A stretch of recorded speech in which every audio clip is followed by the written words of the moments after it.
मुफ्ती आजम मध्य प्रदेश मौलाना हजरत मोहम्मद हामिद अहमद सिद्दीकी ने कोरोना संक्रमण से स्वास्थ्य की सुरक्षा को देखते हुए इस बार भी ईद मिलाद उन नबी का त्योहार घरों एवं मोहल्ले में रहकर शासन की गाइडलाइन का पालन करते हुए पूरे जोशो खरोश से मनाने की अपील मुस्लिम समाज के नागरिकों से की है। मुफ्ती आजम ने शहर और प्रदेशवासियों को ईद मिलाद उन नबी की दिली मुबारकबाद देते हुए कहा कि कोरोना संक्रमण में आई कमी को देखते हुए इस बार त्योहारों को मनाने के लिए पिछले वर्ष के मुकाबले कुछ ज्यादा छूटें मिली हैं। इन छूटों को ध्यान में रखकर ही हमें ईद मिलाद उन नबी का त्योहार मनाना होगा। हम इस त्योहार को पूरे उत्साह के साथ अपने अपने घरों एवं मोहल्ले में मनाएं, अकीदत और मोहब्बत का इजहार करें तथा एक दूसरे को मुबारकबाद दें, लेकिन कहीं भी जुलूस की शक्ल में न निकलें। अस्सलाम वालेकुम वरहमतुल्लाहि वबरकातुहू।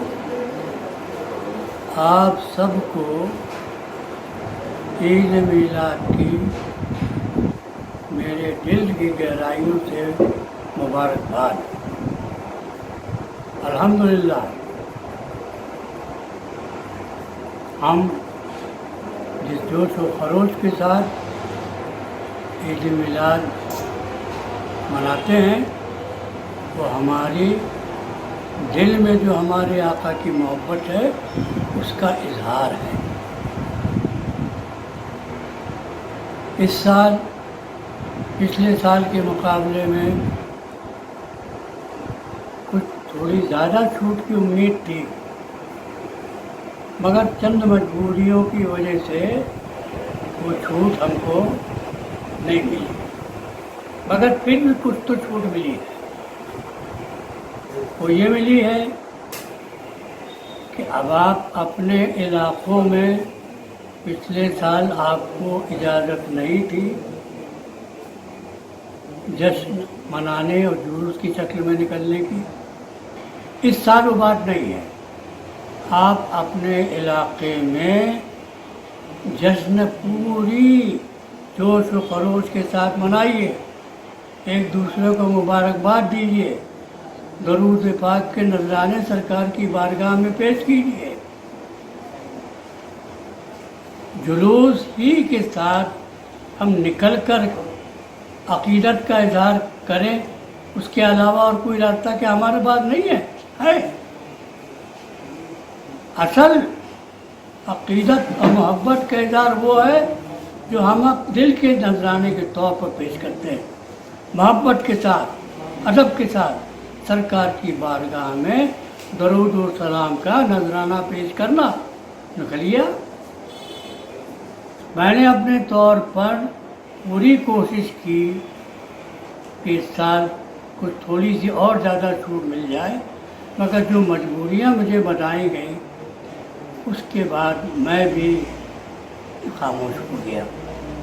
मैं यकीन के साथ कह सकता हूँ कि इस साल आप इस अंदाज में जश्न ईद मनाएंगे, आपको यकीनी पिछले साल के मुकाबले में बहुत बड़ा फ़र्क महसूस। इस साल आपके दिलों में जो जज्बात थे और आपको ये उम्मीद थी कि आपको और आज़ादी के साथ मनाने का मौका मिलेगा, वो जज्बात के इजहार का मौका आपको इस शक्ल में मिल गया कि आप अपने इलाके में अब उसी आज़ादी के साथ जश्न मनाइए जैसे कि आप हर साल मनाते हैं। आप पर कोई पाबंदी नहीं, मगर ये कि तमाम जगह हमें कुछ गाइडलाइन और कवानीन का पालन करना ज़रूरी है।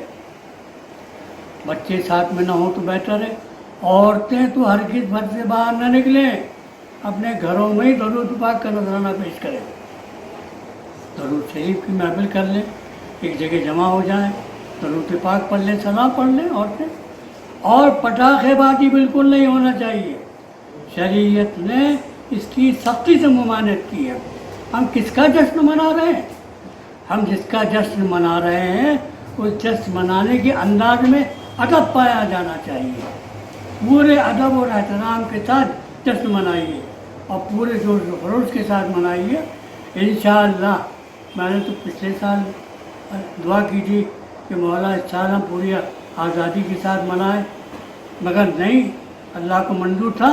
अगले साल इंशाअल्लाह हम पूरी आज़ादी के साथ जैसे पहले मनाते थे कोरोना की पाबंदियों के पहले, वैसा ही इंशाअल्लाह मनाएंगे और कोई पाबंदियाँ हमारे साथ इंशाअल्लाह नहीं होंगी।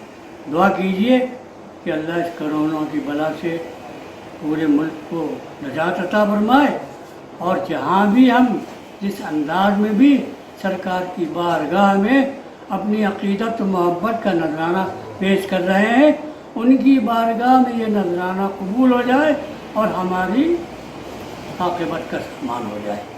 मैं इन्हीं अल्फाज के साथ आप तमाम हज़रात को जश्न ईद उल मुबारक की मुबारकबाद देता हूँ और दुआ करता हूँ कि अमन और आफियत के साथ पूरे जज्बात अक़ीदत के साथ अदब के साथ इस त्यौहार को हम मनाकर दुनिया के सामने ये साबित करें कि हम तमाम ईदों से बढ़कर ईद मिलाद को समझते हैं। आखिर